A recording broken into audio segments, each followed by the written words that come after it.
د 2025م کال د اګست 21مه نیټه وه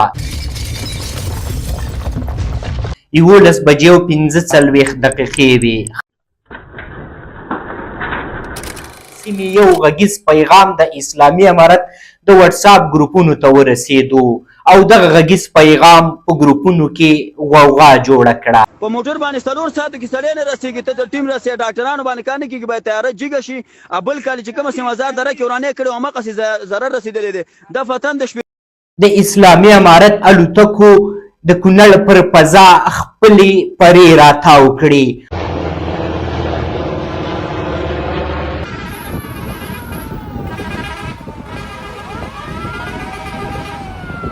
بندسي 200 د شهیدانو خو د نغز معلومات لرم چې دی او د دې نه زیات زخمین دي او نور زیات مخلوق د خاور لاندې ایثار دي. او د کونړ، ننګرهار، لغمان، کابل او خواوشا ولایتونو سیمې سختې ولړزولې. خو د خلکو ترمنځ دا پوښتنه لا هم ډیره وه چې دومره مرستې چیرته او کوم ځای ته ورسېدې.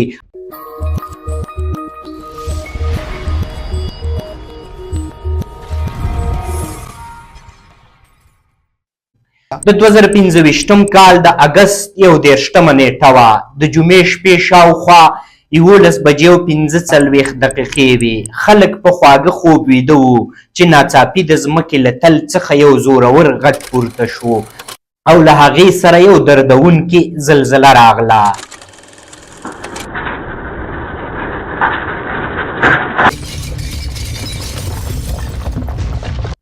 زلزله 6.6 درجې وه او د کونړ، ننګرهار، لغمان، کابل او خواوشا ولایتونو سیمې یې سختې ولړزولې. د زلزلهمنو سیمو خلک په ویر راویښ شول. د چغو، ژړا او فریاد غږونو د شپې تیاره ماته کړه. دا د کونړ لپاره یو درنه او ویرونکې شپه وه. خلکو ته یې مالي او ځاني زیانونه واړول، کورونه ړنګ شول او د زرګونو کورنیو ژوند بدل شو. وروسته له زلزلې سخت ټکانونو هم دوام درلودو. د نورګل ولسوالۍ له سیمې یو غږیز پیغام د اسلامي امارت د واتساپ ګروپونو ته ورسېدو او دغه غږیز پیغام په ګروپونو کې غوغا جوړه کړه. تاسو وایئ چې د سید حمید روغتون سره نه د نورګل ولسوالۍ زه درته وایم د مزار دره کې شهیدان ایثار دي، زخمیان دي خلک. هلته د امبولانسونو کار نه کېږي، د ډاکټرانو کار نه کېږي. هلته تیارې د ضرورت دی چې فورا تیاره اوچته شي او هلته کېوځي کته شي، هلته زخمیان وباسي، خلک ورسېږي. په موټرو کې په 3 ساعتو کې نه رسېږي، په 3 ساعتو کې ټول شهیدانېږي، زخمیان وفات کېږي. هلته اوس د وطن دپاره د 50 نه زیات د شهیدانو تعداد دی. د زخمیانو همداسې بې حساب نشته دی.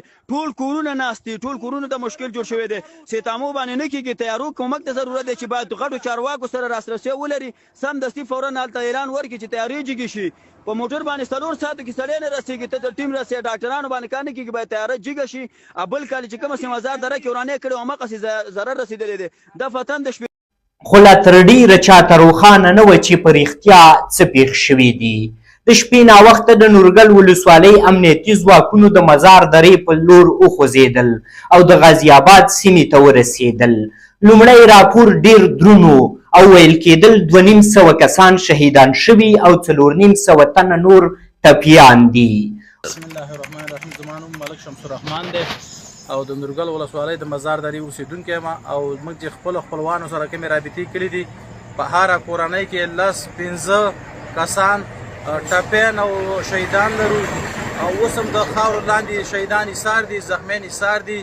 موږ د امارت اسلامي د مشرتابه نه ټولو د افغانستان د ملت نه دا غوښتنه لرو او د امارت اسلامي د مشرتابه نه دا هلیکاپټر یې رانیشي، زموږ زخمیان او مړي انتقال نه کړي. بله لار نشته، سړکونه باندې غرونه راولیدلي دي، سړکونه بند دي او زموږ غږ دی ټول دغه مشرتابه ته ورسېږي چې موږ ته هلیکاپټر انتقال شي او زموږ زخمیان او مړي دغه کې انتقال خاورو لاندې ایثار دي. په ټول وروستي ارقام به ستاسو په نظر څومره چې زموږ څومره هېوادوال به شهیداني په دغه مزار دره او ماما ګل کې او څومره به ټپیان زموږ په ټوله مزار دره کې چې دا اوس تر اوسه زه معلومات لرم چې د سویل نه، د شماش نه، د اریت نه، د غازي آباد د وزیر د لیکو نه، ماما ګل نه تقریبا داسې 200 د شهیدانو خو د نغز معلومات لرم چې دي او د دې نه زیات زخمیان دي او نور زیات مخلوق د خاورو لاندې ایثار دی.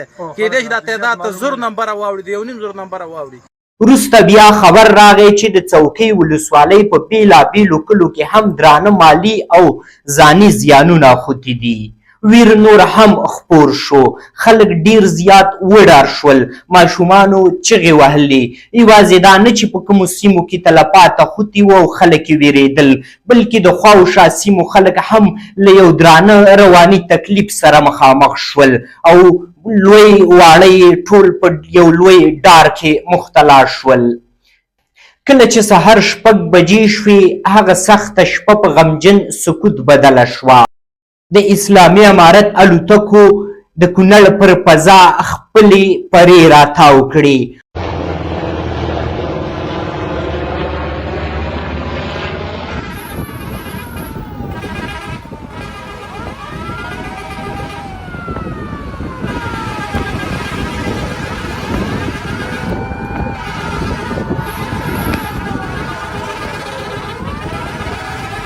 او بالاخره د الوتکو پروازونه سیمې ته پیل شول. د کونړ، ننګرهار او خواوشا ولایتونو ولسونو د مرستې په نیت د نورګل او څوکۍ ولسوالیو په لور خوځښت پیل کړه. د شهیدانو او ټپیانو شمیر وار په وار زیاتېدو. اسلامي امارت او ولسي خلکو یوځای د ژغورنې چارې پیل کړې. هرې لوري ته ژړا او ویر او فریادونه وو، خو ټکانونو لا هم دوام درلودو. د زلزلې څخه پاتې کومې ښځې چې وې د شهیدانو لپاره کفنونه تیارول.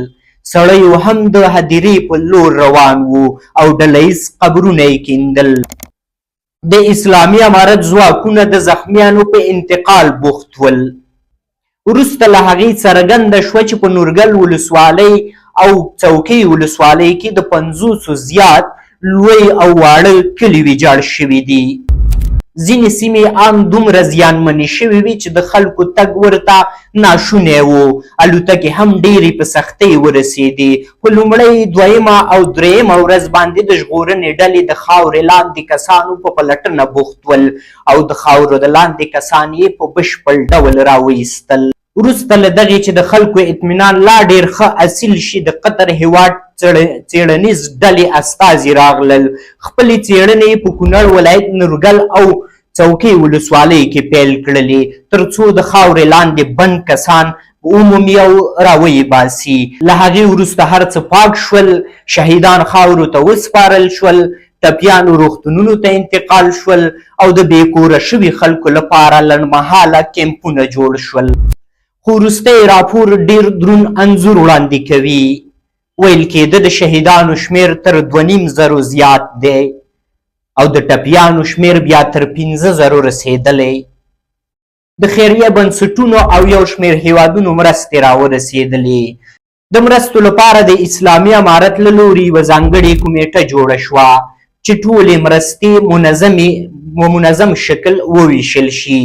هر څوک چې مرسته یې راوړله د کمیټې له لارې ورته د شهیدانو، زخمیانو او بېکوره شوو کسانو لیست ورکول کېدو او د هماغه لیست مطابق دوی په نورګل او څوکۍ ولسوالۍ کې خپلې مرستې ویشلې. خو د خلکو ترمنځ دا پوښتنه لا هم ډېره وه چې دومره مرستې چیرته او کوم ځای ته ورسېدې او چاته توزیع شوې. په همدغه اساس د کونړ ولایت، نورګل ولسوالۍ او خاص کونړ ولسوالۍ ولسونو په ګډه باندې یوه لویه قومي غونډه د اسلامي امارت خیریه بنسټونو او هیوادونو د ستاینې لپاره جوړه کړه چې په یاده غونډه کې د کمیټې له لورې ورکړل شوي ارقام د کونړ والي د عامو خلکو سره شریک کړل. امارات په پراخه پیمانه باندې اوس هم کومکونه را روان دي. دا 10 موټرې اوس کومک یې راورسېدو. 2,500 ټنه په دغه کښتۍ کې د څه کوم مواد دغه کړي دي، خوراکي توکي، البسې او دا دي. مجموعه کې 3,618 ټنه مواد اماراتو چې دا اوس پسې راځي به دا را روان دي. دا سلسله به وي. ایران کومک کړی ده او بنګلادیش کومک کړی ده. د البسې په باب کې پاکستان البسې او غذایي توکي دي، تاجکستان د البسې، جاپان البسوي توکي خوراکي مستوى سره، چین هم البسوي او غذایي توکي دي، روسیه هم البسوي دي، هندوستان غذایي او البسوي دي، ازبکستان ده، ترکمنستان ده، سعودي عرب ده، سویس ده، قطر ده، ترکیه ده، جرمني ده. دغه هغه ملکونه دي چې له موږ سره کومکونه کړي دي او د دې کومکونه دلته د موږ د کمیټې لخوا ثبت شوي دي. کوم چې سخت ضرورت و تر ډېره حده پورې دا مواد توضیح شوي هم دي د موږ په دغه درو کې. او موږ خپله د اسلامي امارت لخوا هم رئیس الوزرا صاحب چې کومه همکاري کړې وه ټولو شهیدانو ته هر شهید ته 1000 هر زخمي ته 10 دا توضیح موږ هم کړې ده. په عموم کې ټولو ته دا انشاءالله اوس هم دا پروسه روانه ده. او پاته سو شپږ شپېته خیریه بنسټونه لخوا چې توضیح شوې ده 4 میلیونه او 4,81,115 افغانۍ دي او 52,350 ډالره دي او 200 یورو دي. داسې د شپږ شپېته خیریه بنسټونو لخوا په خپل لاس باندې دې توضیح کړې ده. مزارو دیوګلو په دې کې دا د دې ارقام دي او د اتحادیو لخوا چې توضیح شوې ده په خپل لاس باندې دې کړې ده 7,03,14,1515 افغانۍ دي چې دا د اتحادیو والاو په خپل لاس باندې توضیح کړې ده. دا د دې هغه ټول شوي پیسې چې د موږ مالي کمیټې ته تاجرانو بعضې داسې شخصي خلک راغلي دي دلته پیسې ورکړي دي. دا 50,03,298 افغانۍ دي او 2,03,970 ډالره دي. 310 یورو دي په دې کې 10,210 کالدارې دي چې دا پیسې د موږ مالي کمیټې ته ورکول شوي دي.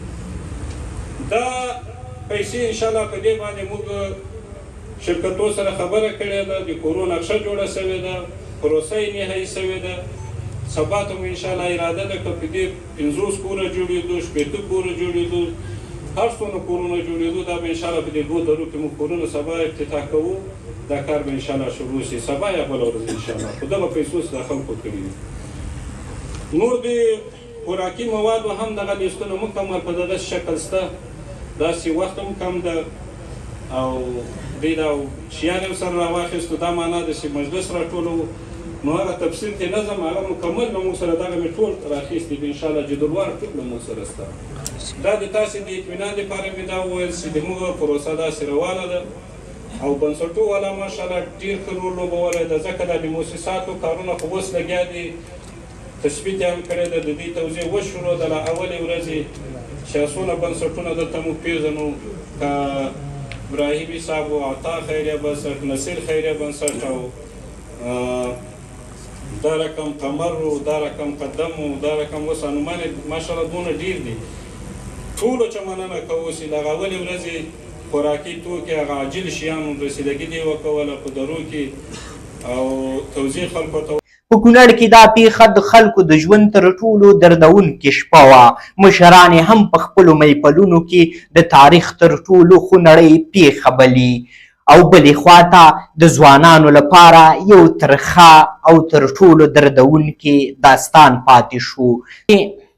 یوه داسې شپه چې د خلکو زړونه یې مات کړل، کورونه یې ړنګ کړل، خو د مرستې، ورورولۍ او انسانیت احساس یې را ژوندی کړو.